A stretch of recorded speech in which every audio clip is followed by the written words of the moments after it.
Hello and welcome to the latest episode of Material Matters with Grant Gibson. That's me.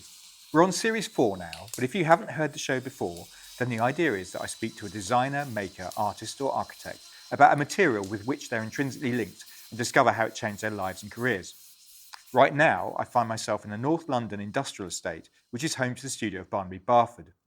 The artist initially made his name by reworking mass market and antique porcelain figurines, which he manipulated to create occasionally biting and always satirical commentaries on contemporary society. Comparisons were quickly drawn to the likes of Jonathan Swift and William Hogarth.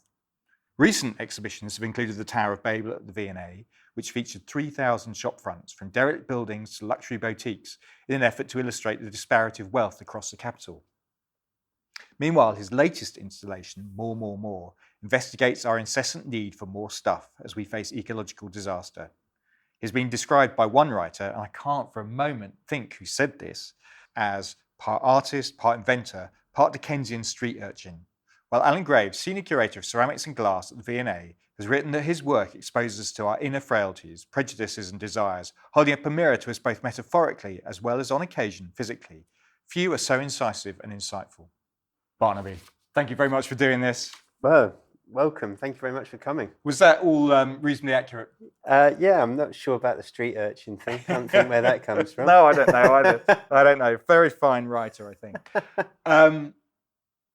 Just to mention that we're in the middle of your studio, which is this industrial estate. There will be some banging and noises occasionally.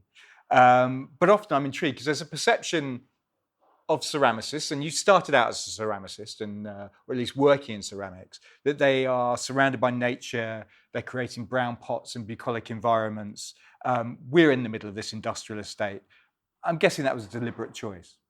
Well, I started just working on my kitchen table. So when I graduated from the Royal College, I didn't have a studio, I didn't have any money. I was doing various work, sort of cutting up plates and cups and teapots, and doing some sort of projection-based installations. And so I just thought, like, I need to start working. So I started working on my kitchen table, then the spare room, and then we moved house, and we bought a house, and I started working in one of the bedrooms, and then the loft, and then got to the point where my wife was pregnant with our first child, and we thought, I should actually probably look for a studio. And so I looked at all these different places, and eventually, there were some nice studios, but they were all always with a normal sized door. And I thought, I want to make something bigger than that. I want something with a roller shutter. So, I looked around, and eventually found this place. And I don't think there's much in the way of creativity happening too close. I think things are changing up here. But can we describe it a little bit? Both your studio, but also the environment in which we're in for the listener. The studio is probably like an old MOT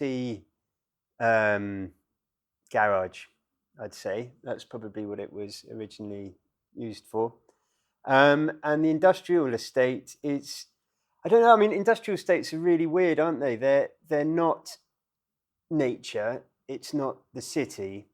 I'm just off the A406. So it's this sort of hinterland, isn't it? It's sort of the last bastion of industry ring that goes around London. I don't know what most of the people do. My next door neighbour supplies sundries to fish and chip shops. Got somebody that makes food for the NHS behind us. There's lots of mechanics and MOT places. And there's a lady upstairs that makes the most amazing gelato. So that's useful. It's a real mix. It's a real mix. You do get the sense there's a lot of potential stuff going on. Yes, here. Imagine all the stuff that you don't know that's going on, which is quite interesting. And I mean, your working environment is fascinating because we're surrounded by stuff on the walls. There's loads and loads of bits of cardboard and old packets and stickers and tools, and is all this in an order? It wouldn't be if I didn't have the help of Mariana, who works with me, because I'm very, very messy. But there is some order to it. I mean, I don't work doing one thing, finish it, and then do the next thing, and finish it, and then do the next thing. I'm working on about sort of 10 different things at the same time. So I guess I like to have everything on the wall rather than put away, because I think there's always the chance of accidents happening, of materials next to each other, colours next to each other, images next to each other. And having things on the wall, they're seeping into your brain all the time, aren't they? Rather than, I think I always try and make it as easy as possible to think of new things, rather than having to go somewhere, open a cupboard, take something out, start working on it. If everything's there, then you can just sort of grab hold of it and start doing it as the will takes you, really. Should we talk about the material for which you're best known, which is clay? When did you become interested in it? Because you studied 3D at Plymouth, right? Yeah, that's right. 3D design. Yeah, I mean, it's funny because I've never really been interested in clay. We did a project in the first year, a slip casting project. So we had to make a model, then make a 2-part mold, and then fill it with slip and go through that whole process. And I didn't know what we were doing. We made this model, and then we made a mold, and then you don't know what to expect from the next stage. You don't know what to expect from the next stage. And then I filled this thing up with slip, emptied it, opened it, and it was, it was a complete eureka moment of, oh, this is how stuff's made. I can make any shape I want, repeat it as many times as I want, relatively easily and relatively cheaply. And yeah, I was just hooked on that industrial process of making ceramics. And so I sort of pursued it for the rest of my time there. I did Erasmus and studied in Italy, in Faenza. Oh, well, a lot of clay there. A lot of clay. Yeah. And because that's the tile centre of Italy. The tile centre is Sassuolo, which is near Modena. But there's a lot of clay there. Yeah, there's a lot of clay. And I didn't actually do that much work there. I did some work there. I learned, it's a great experience. I met my wife there, and the bonds that we've made there since is amazing. But I came back and carried on working in clay, carried on working with plaster, making molds and slip casting. And I was at the same time playing around on computers. I just bought my first computer, and I'd got hold of a copy of 3D Studio Max and Photoshop. I think that in Italy, everybody's using computers. So I was like, oh, wow. So I came back and I started working on it. And I started using rapid prototyping when it first started, and started making objects that couldn't be made by hand, then rapid prototyping it, and then taking a mold and making them in ceramic. What year are we talking here? 97. Right, because the first time I would have seen it, the first time I thought about rapid prototyping, I remember Ron Arad. Okay, so it was a similar time. Yeah.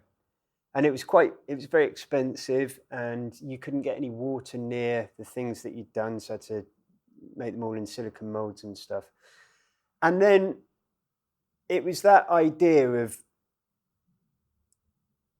using this technique of making molds, repeating the object to make a larger form. So because it was expensive to do the rapid prototyping. So just something smaller, but then repeat that unit to make a bigger object. And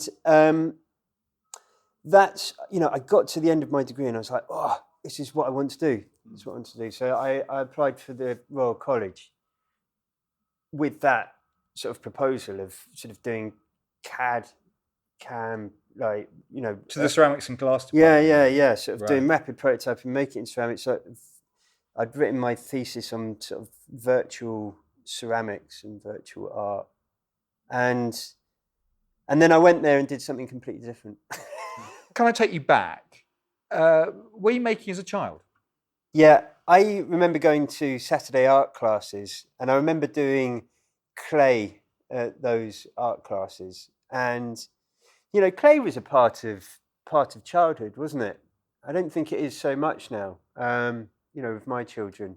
And then I used to draw loads and loads. We always had paper. So I just remember drawing and getting excited by neon markers.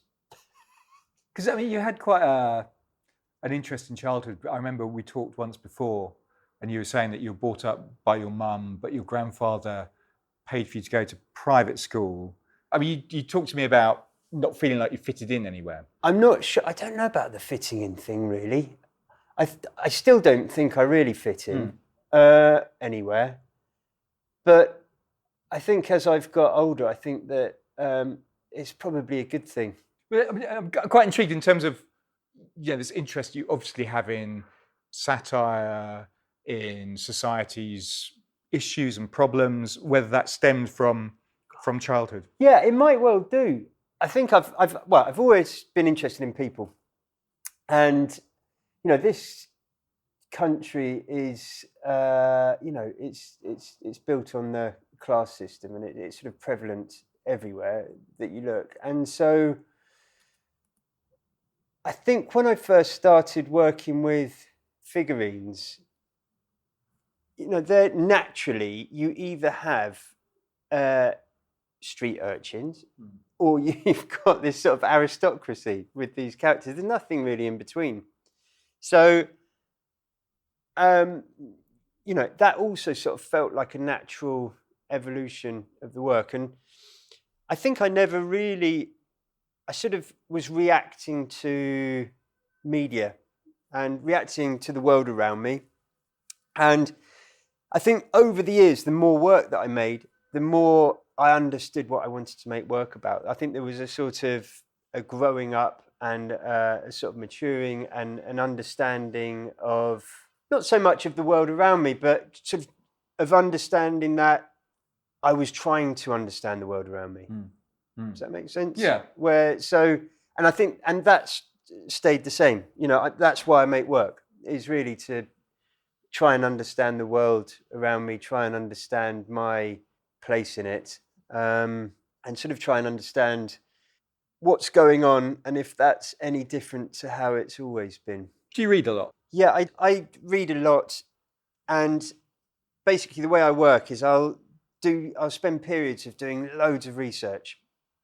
So let's say with the last body of work, I was sort of researching happiness. So I was looking at it sort of from a political point of view, religious, historical, biological, economical point of view. So I'll do sort of loads of dipping in and out of reading and loads of seminars and trying to do this sort of broadest amount of research, and then I'll find something and then go deeper into that and then broaden that out and then go deeper into that. And there's usually sort of one or two seminal things that I read that are like, that's sort of put into words how I feel. And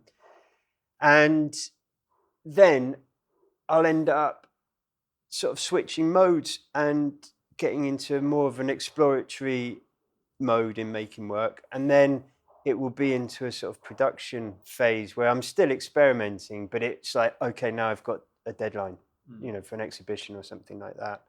And usually that the reading then sort of gets less and less as I get making more. And then once that's over, then I'll get sort of back into reading again. So it's like a research period. Yeah, I do. I try and do that. It's sort of giving it gives me ideas, and B, it sort of helps me feel, it builds a sort of stronger foundation for the work. So we're digressing a little bit from the story, but that's fine. You went to the Royal College of Art. You had been making this kind of 3D printed mold-based work. So what happened at the Royal College? I think I was exposed to lots of different people, really. Different sorts of tutors, lots of other students in lots of different departments. I mean, I went there straight from doing my BA, so I was quite young. And I started just trying to do lots of different stuff, really. And then I didn't do any more computer work, really. Apart from, at the end, I was still sort of doing animations and stuff at home on my own. And then my professor, we got to the end and he said, I was sort of presenting what I was going to show at the final show. He said, I think you could probably do another work. And I was sort of a bit cross because I thought, I've done loads here, what are you talking about? So I thought, I'm just going to do, I'm just going to do some animations and show those. And then I had a really good tutor, Jefford Horrigan, and he'd said, your work's always three things, and so where's this third thing coming in? So I was thinking, well, what do I project onto? And I still remember doing the drawing of, project onto a plate. And then I ended up making a work which I'm still really love, actually, which was called Conversation Piece. And it was the willow pattern, the story of projected onto two white plates. So I'd scanned in and then animated the story, which is a tragic love story. And on one plate was all the figures moving, and on the other plate was the story written out. And it was projected down and it fitted exactly onto these two white plates on a table setting for two. The idea is that you read this sort of love story to each other. So it's sort of for couples that didn't have anything to say to each other anymore. Or food to eat, presumably. Yeah. And so, I ended up doing more work like that when I finished. And in a funny way, what I was most interested with ceramics is there was this wonderful opportunity to play with the history of the material. It's a sort of healthy irreverence of it. You know all the history, it's industrial history and the pottery history and all of that, when actually you can it's such a rich area to play with and to have fun with, really. And that's when, after I finished, that's when one day I thought, I could cut up figurines. And so I started collecting them. So hang on, did you collect the figurines to cut up, or were you already collecting figurines? No, I collected them to cut up, but I didn't have any tools to cut them up. And it got to one point, and this was just at home. And my wife said at one point, she said, if you better start doing something with them. And so I just bought. So how many did you have? Quite a lot. I was buying them sort of indiscriminately. Car boot sales, charity shops. I actually pushed up the price of figurines in charity shops where I lived.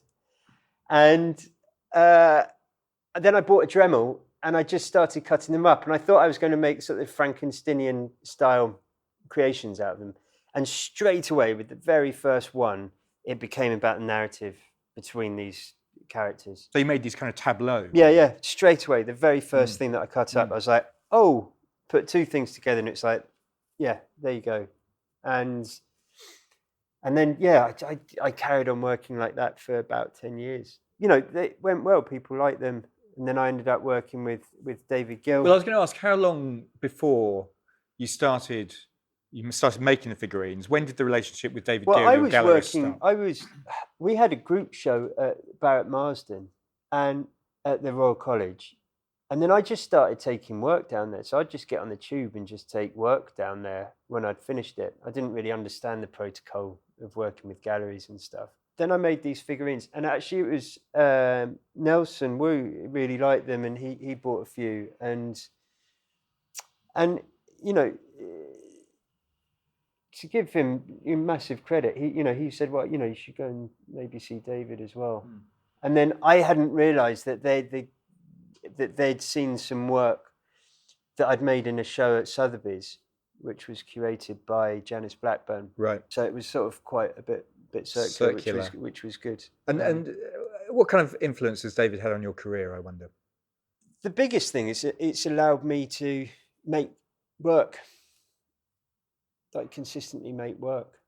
So, and that's the biggest thing, really, is I thought when I finished, this is what I want to do. And for years I was, we were really skint. We didn't have any money at all. And so that's what I wanted to do. I wanted to make work rather than have another job that supported making work. Did it take you to a slightly different place, kind of out of the design or craft world and into an art market? I have to make the work that I want to make. And that's what they've always allowed me to do without sort of trying to steer me in any one direction or asking for more of one thing.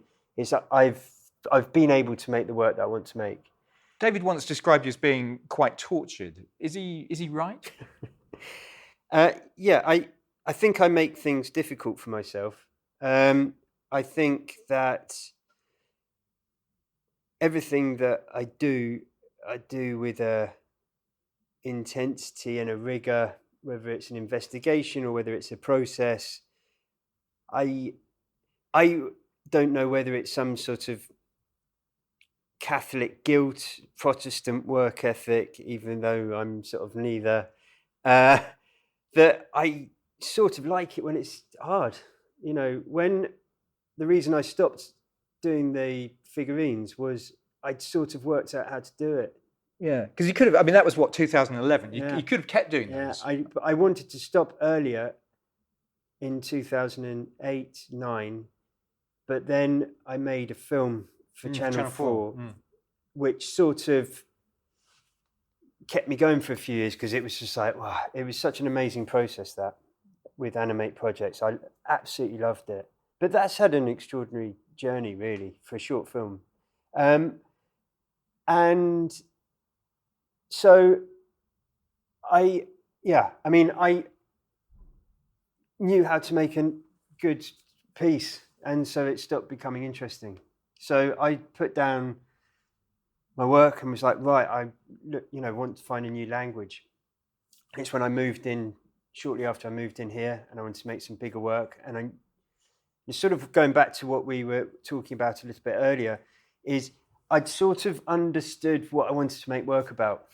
And I wanted to do the 7 Deadly Sins, which is the last time you came up here, actually. Yes, mirrors. And I wanted to make some large-scale pieces. And the reason why they ended up being mirrors was because I sort of didn't want them to be these passive sculptures. I wanted you to be within, see yourself within them. And I've actually always, looking back, I've actually always worked with mirrors.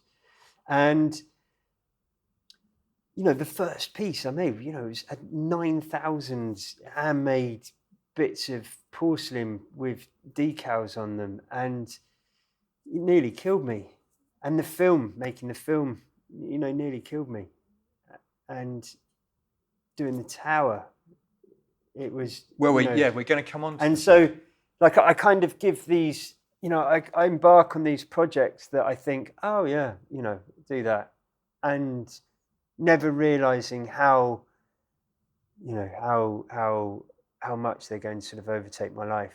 and I sort of struggle when things come a bit easier. I even though it might be a lovely drawing, or I sort of think, I need to make it harder for myself. Why the 7 deadly sins? They were written down by Pope Gregory in 600, I think, and they'd been around a lot longer than that, and so that's sort of nearly 1500 years, and I wanted to see if they were still relevant, if they still mattered, if they were still the same, if they were still, without the threat of eternal damnation, what, are there any consequences nowadays? And so I started, as I do with all my work, I started with that series of questions, really, and started reading and exploring and trying to understand and sort of trying to sort of form a language around it. And, they are the same. And it goes back to that question of, are we any different? What makes us different now than, medieval times or the dawn of society? But we haven't really evolved. And do you reach any conclusions? Did I reach conclusions? Is it important to reach conclusions? I don't think it's ever a definitive conclusion. It's a deeper understanding of it, which then leads on to more questions. So it was really, what really interested me was looking at envy, and it was, I've got to say this a long time ago now, it was, how does it start? It starts with, why can't I enjoy what they have? And it ends with, why should they enjoy what I can't have? And that had quite a profound effect on me, thinking about society. And it was the time of the riots, London riots, which were just down the road, and it sort of got me thinking about this divide. And in the city especially, we have this sort of the richest people in the world here, and we've got also the sort of poorest areas in the country here. And so that's really what led on to exploring and trying to understand the tower. Well, yes, this is it, the Tower of Babel, which was, 2015? 2015, yeah. Which featured 3,000 shop fronts that you photographed from across London.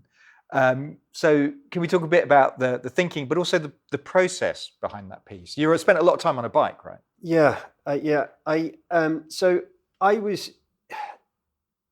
I hate shopping, but I was fascinated by the idea of people going shopping, going shopping for fun. And even now, so that's 6 years later, times it feels different now.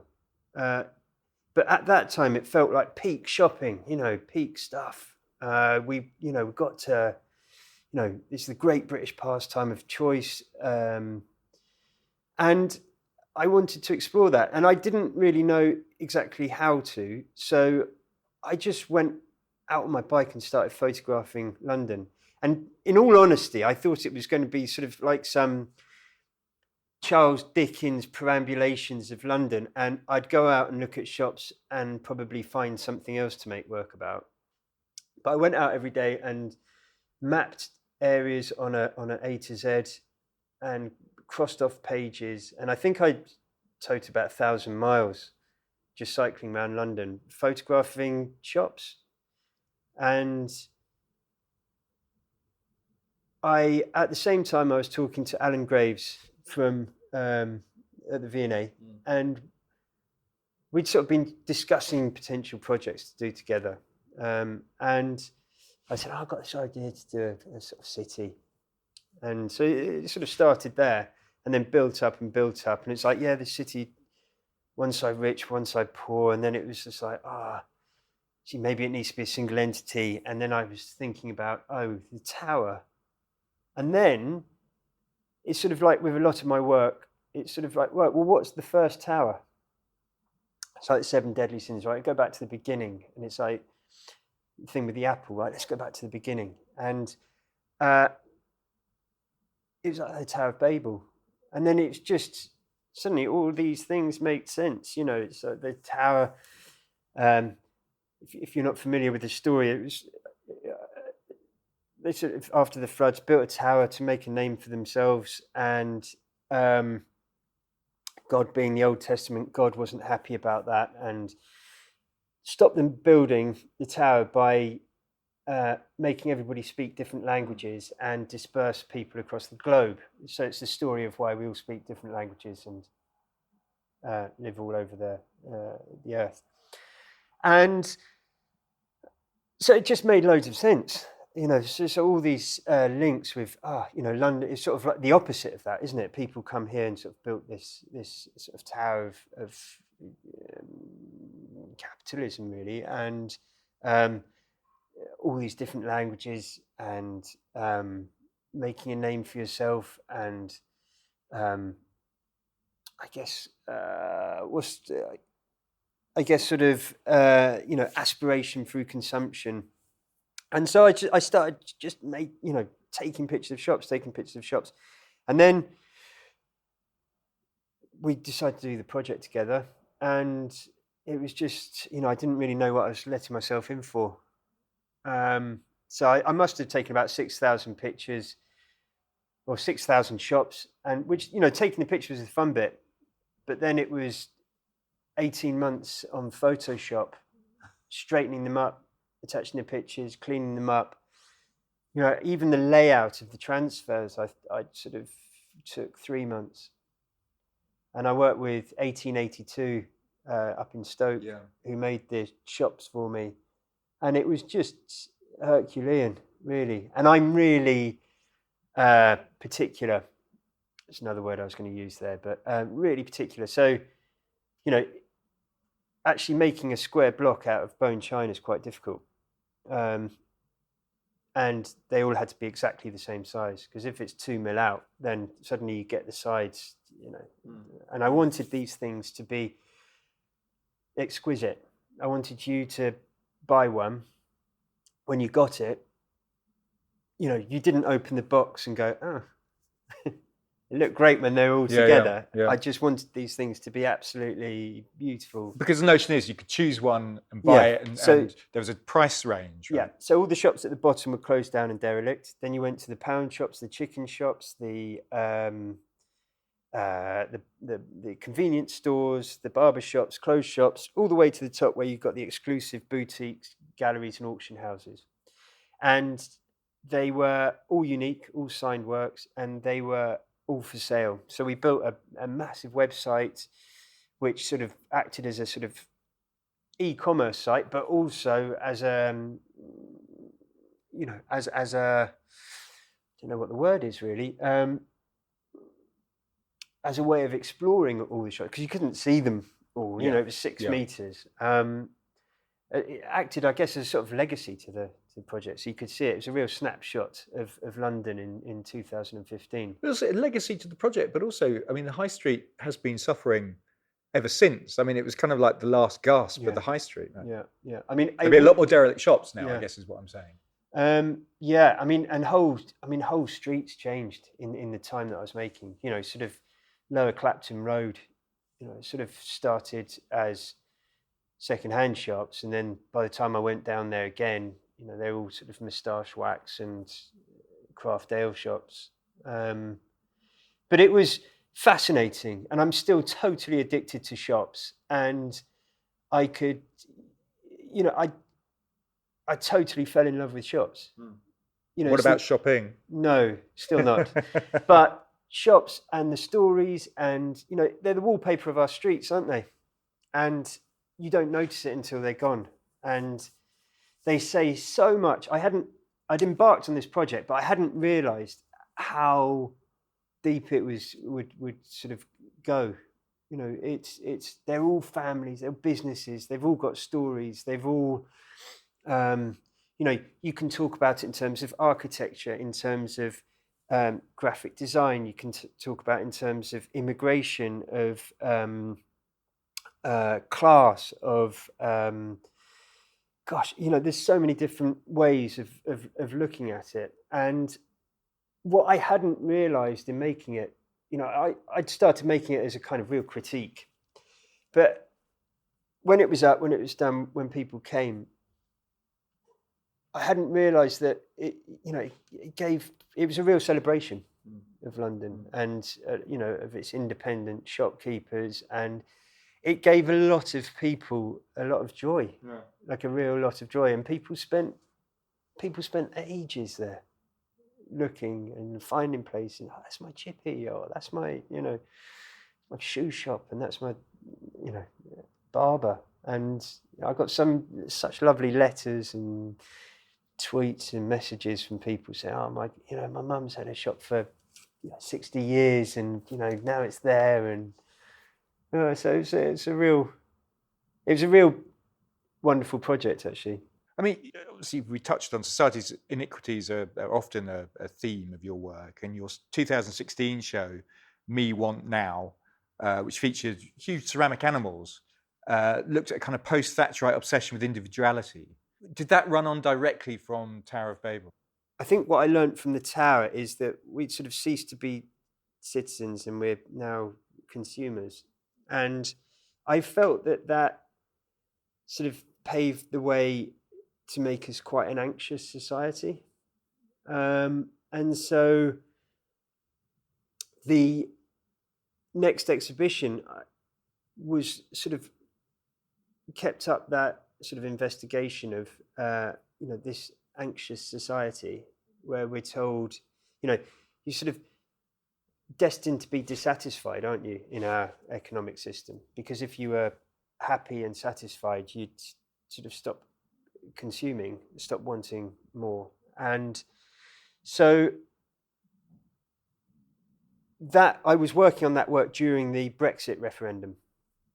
And so I saw really quickly how I felt a sort of an anxious society is so easily provoked with sort of rhetoric of fear,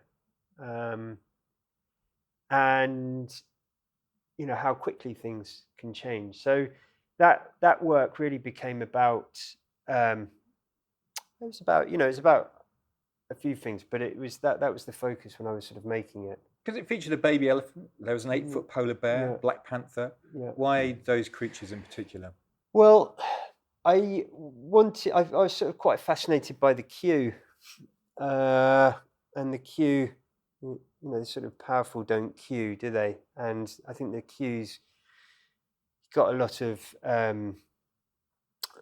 sort of references, whether it's the dole queue, whether it's a queue for aid, even more, more sinister things as well. And so I felt that by using animals, and they're all animals that are hunted by humans, and putting them in a very unanimal thing. There's only one time when animals queue up, isn't there, really? It's sort of to go to slaughter. And so, but all of these different animals together, hunters and prey together in this queue. And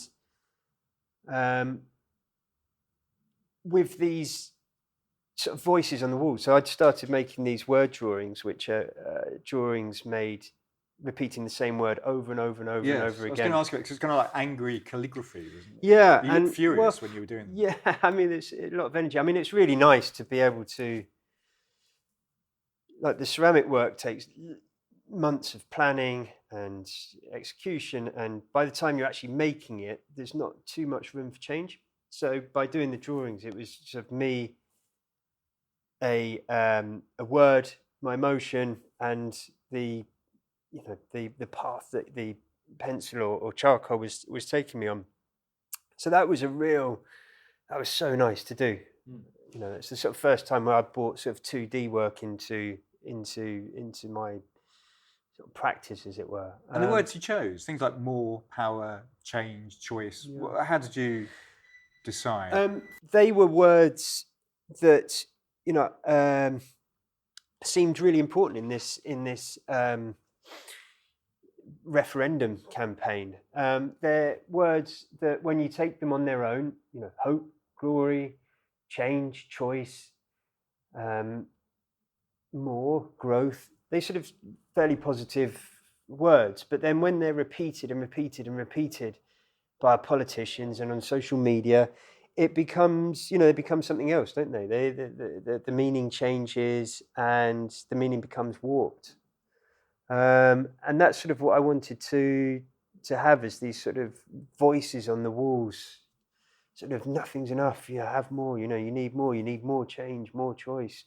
And the animals were sort of in this sort of quiet queue, sort of waiting and not having any choice in their, in their future, really. Words feature again in your latest show, which is called More, More, More. That centres around the apple. We're surrounded by photographs, drawings, apple ephemera. What's the interest in the apple? So I'd realised from making the tower, from even the 7 deadly sins, from the Me Want Now, that actually I was sort of looking at happiness in a lot of them, right? Happiness through consumption, or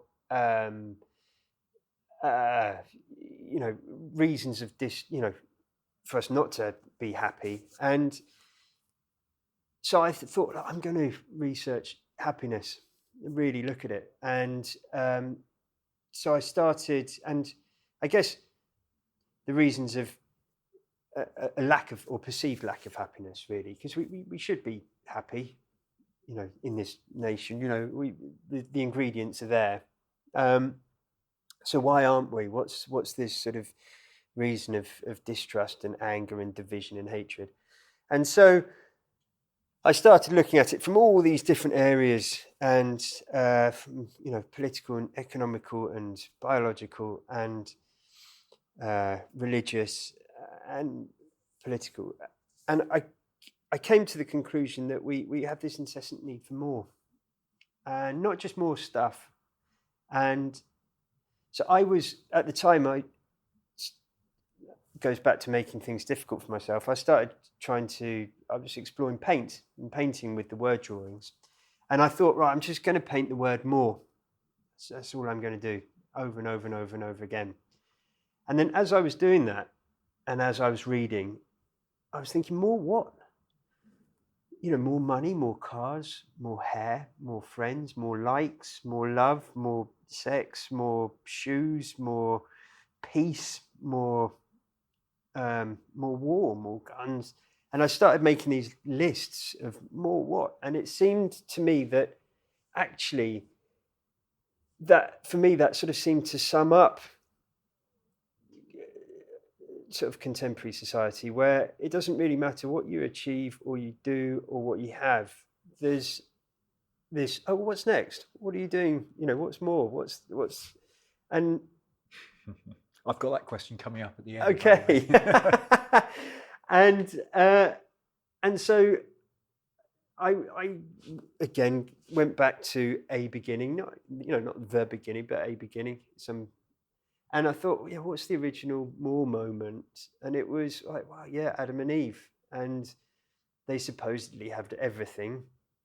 Yet there was still a temptation to want more, whether that was knowledge or wisdom or freedom even.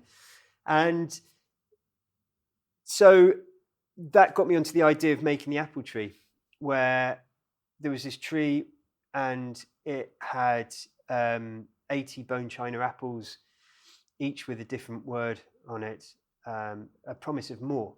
So, and it was sort of the tree of good and evil, really. So it had everything. So it had love and peace and empathy, and but then it also had populism, hatred, division, chaos. And the idea would be that you'd buy an apple and you'd go and actually pick it from the tree. So made these sort of rapid prototype stalks that snapped off. So, and they snapped off with a really gorgeous, really loud snap. And so you sort of reenact that moment of the downfall of mankind. And I quite like that. It's a little bit like the Tower in terms of and a little bit, I guess, like the mirrors, is you're activating it. You have to go and interact with it rather than, you can just look at it. Lots of people looked at it, but I like that sort of this activation of a piece of work. And then that got me onto the apple, and it was just sort of, oh, hang on, it's Adam and Eve, and it's the Judgment of Paris, and it's Heracles, and it's Steve Jobs and Newton and the Beatles and William Tell and Snow White and Suzanne and Marguerite and the Viking gods, and it was. So I do my thing and go, right, let's really research that, and then you realise, gosh, it's been a symbol of sin and redemption. It's been a symbol of beauty, discord, immortality, and death. And it's sort of the most humble of fruits, but it's been there at every stage of human history as a sort of a player, really, as this sort of symbol that we can sort of put anything on. And so and they're all the things that I can say that list to anybody and they're like, oh yeah, but it's like, actually, when you put that together, and it was like I opened a door slightly into this world, and it was just bowled over, and I've just totally fallen in love with it. And I want to be part of that genre. I want to be part of that story of the apple. And so I started drawing it, sculpting it, making it, and I made a massive sort of 2-meter apple in the exhibition. Is that fiberglass? It was fiberglass, yeah. And it was this sort of wizened apple. Which symbolised what? Well, it was called Land of Hope and Glory. And it was, with all of these things, people take, what they want from it. And but how, in making it, I was sort of quite interested in when those in power sort of exercise their unscrupulous desire for more, the effect that has on us. And so maybe that apple is us, maybe that apple is our country, maybe that apple is society. But then it could also be, represent sort of nature in a way, sort of like the animals in Me Want Now. That they could be us, but they could be nature. It could be life in general. So you've got this sort of drive of people more. So when you look at Trump and you look at our government and stuff, it's sort of and in Brazil and in all of these places, this desire for more, and this sort of detrimental effect that has on everyone else and our planet.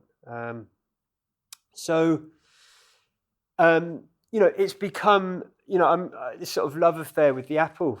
And it's sort of driving most things now. And one thing that I really like about it, since the beginning, I've sort of made film and sculpture and, now sort of drawing and painting, and sort of always done sort of installation. But it's really nice, the idea of being able to tie that together with the apple. So you're now a multimedia operation. Yeah, in a way, I've always, even when I was doing ceramics, I was painting them with enamel paint, and I was using epoxy putty, and I was making wooden bases, but everything looked like ceramic. And I was sort of raiding Doll's House pubs and things like that for cigarette packets and beer bottles and beer cans and stuff like that. So, but yeah, I sort of feel I'm really excited at the moment. It sort of feels like the beginning of I sort of feel at home. If that makes sense. I feel like it's the start of something. I mean, a question, I think I've talked to you about this in the past, but I'm kind of intrigued to see what you reply to this, which is the criticism of satirists is that actually they're part of the establishment. So have I got news for you? Help spawn Boris Johnson, for instance. I mean, your work satirizes society's ills. It talks about inequality, but you're selling to presumably quite a well-heeled audience. Yeah. How do you get around that contradiction? Being an artist, you have a voice, and it's good to be able to use that voice with any audience that you have, really. So if you can change anybody's perceptions of something, then that's a great thing. You know, I think, you know, things like the Tower were, you know, people have said, I don't walk down the street in the same way. You know, I don't look at shops in the same way. You've totally changed my perception of the high street, and you know that's an amazing thing. But what I'm doing with the going on with the research of the apple is I'm doing an artist book about the apple. So, okay, so that because this is coming into because we're getting to the end of our time. But this is coming to my future question. So this is the next thing that's coming up? Yeah. So I'm making a book about the apple. I went to see the publisher about it, and I think they were expecting me to sort of propose this social history of the apple, and I went with this mock-up of just pictures. Really, and like heavily cropped into pictures. So you might have the apples from a Cranach painting, and you might have like the apples from a Cézanne painting, but really close up, so you can see all the cracks and everything. And then it's got, and it offers up sort of juxtapositions of, spanning centuries, spanning. Media of genre, so it goes from sort of farming to contemporary art to religion to superstition, sayings, the American frontier, cider, and just looking at the full expanse of the influence and the sort of proliferation of the apple in our society, really. There's a huge bit of visual research, fundamentally. Yeah, so it's basically my research put into a book, really. And when is that going to be published? Hopefully next September. Brilliant. Well, our listeners will be looking out for it. Barnaby, thank you so much for your time. Thank you very much. Really appreciate it. It's great. And to learn more about Barnaby Barford's work, go to barnabybarford.co.uk. There are images from the interviews as well as little films and other things on my Instagram page, Grant on Design. If you've enjoyed listening and want to see this podcast flourish, then please rate and review on Apple Podcasts or wherever you listen to this from. And go to my Patreon page and make a pledge. You can find that at patreon.com/Material Matters. You'll be helping to take the message of the importance of materials, skill, craft and design to a whole new audience. Thanks very much for listening.